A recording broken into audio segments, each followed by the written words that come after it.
The Lord. आप सभी को जय मसीह की। प्रियो, हमें प्रभु के पवित्र वचन पवित्र आत्मा की अगुवाई में प्रार्थना के साथ पढ़ना और सुनना अवश्य है, क्योंकि इस संसार में झूठी शिक्षा का भी प्रचलन है और पवित्र आत्मा ने हमें स्पष्टता से कहा है कि आने वाले समयों में कितने सारे लोग भरमाने वाली आत्माओं और दुष्टात्माओं की शिक्षा पर मन लगाकर विश्वास से बहक जाएंगे, और यह उन झूठे मनुष्यों के कपट के कारण होगा जिनका विवेक मानो जलते हुए लोहे से दागा गया है। इसलिए ऐसी झूठी शिक्षा से बचे रहने के लिए हमें पवित्र आत्मा की अगुवाई में पवित्र वचन पर मनन करना अवश्य है, क्योंकि पवित्र आत्मा ही हमें सब बातें सिखाता है और सत्य की ओर ही ले चलता है और सत्य वचन के प्रकाशन हम पर प्रकट करता है, ताकि हम मसीह की शिक्षा को ही थामे रहे। इसलिए हमें सत्य वचन को अपने मन में जगह देना और उसे अपने मन में रख छोड़ना भी अवश्य है, ताकि हमारे मन कठोर होकर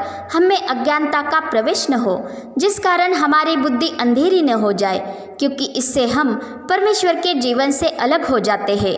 क्योंकि अब हम प्रभु यीशु में ज्योति हो गए हैं, जो पहले अंधकार थे, तो अब हमें अंधकार के निष्फल कामों में सहभागी होकर पुनः अंधकार नहीं होना है, वरन ज्योति की संतान की नाई ही चलना है। क्योंकि इस ज्योति का फल सब प्रकार की भलाई और धार्मिकता और सत्य है, और उस ज्योति के प्रकट होने के द्वारा ही इस अंधकारमय जगत में प्रकाश हुआ है। वह जगत की ज्योति है हमारा उद्धारकर्ता प्रभु यीशु मसीह, जिसने मृत्यु का नाश किया और जीवन और अमरता को उसके सुसमाचार के द्वारा प्रकाशमान कर दिया है। और इसी के लिए हम परमेश्वर के द्वारा ठहराए गए हैं, जिसने मसीह यीशु में अपने जीवन का वचन और मेल मिलाप की सेवा हमें सौंप दी है। इसलिए परमेश्वर के उस सत्य वचन को हमें केवल कानों से सुनकर उसे छोड़ नहीं देना है, क्योंकि जो कोई वचन का सुनने वाला है परंतु उस पर चलने वाला नहीं, वह अपने आप को ही धोखा देता है।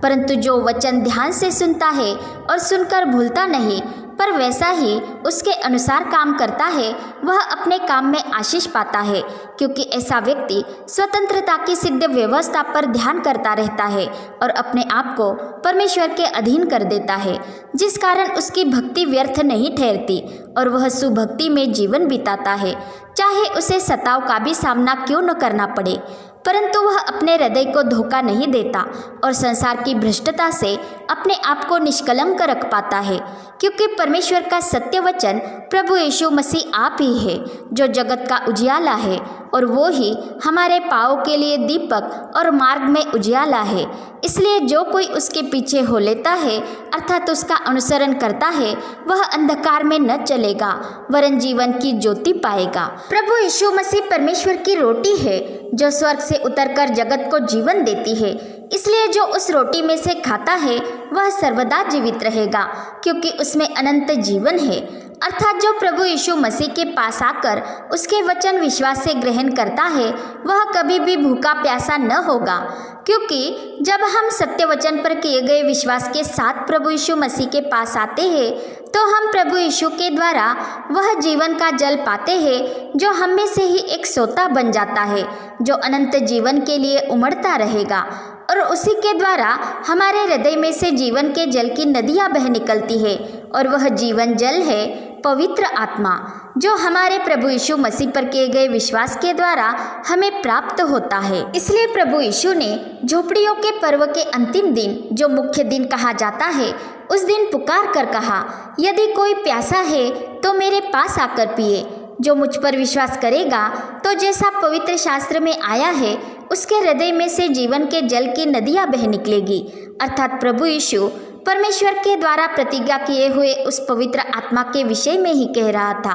क्योंकि इसके पश्चात फसह का मेमना अर्थात यीशु मसीह क्रूस पर बलिदान होने वाला था और तीसरे दिन मरे हुए में से जी उठकर अपने जीवित होने के विषय पक्के प्रमाण देकर अपने भेजने वाले के पास जाने वाला था, और उस सहायक को हमारे पास भेजने वाला था, जो हमारे साथ सर्वदा रहेगा, अर्थात पवित्र आत्मा, जो हमें सब सत्य की ओर ही ले चलता है और आने वाली बातें बताता है। और हम देखते हैं कि जब पेंतिकुस्त का दिन आया था और प्रभु के सब चेले एक जगह इकट्ठे थे, तब वे सब पवित्र आत्मा से भर गए और उन्होंने पवित्र आत्मा का दान पाया, क्योंकि जब हमने सत्य वचन से सुनने के द्वारा प्रभु यीशु मसीह पर विश्वास किया और उसका अपने जीवन में प्रभु और उद्धारकर्ता जानकर अंगीकार किया, तो हम परमेश्वर के आत्मा के द्वारा चलाए चलने से परमेश्वर के पुत्र हो गए हैं। क्योंकि हम जो पुत्र हैं, तो परमेश्वर ने अपने पुत्र के आत्मा को ही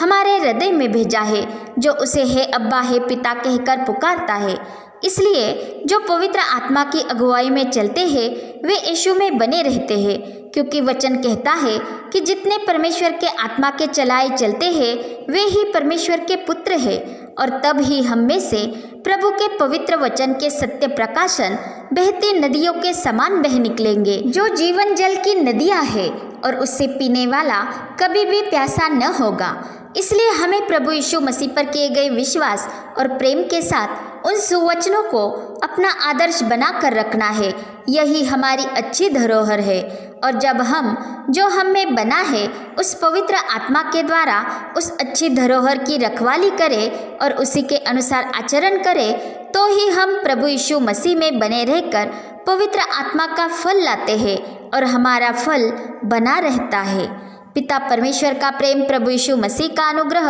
और पवित्र आत्मा की सहभागिता हम सबके साथ होती रहे। आमीन।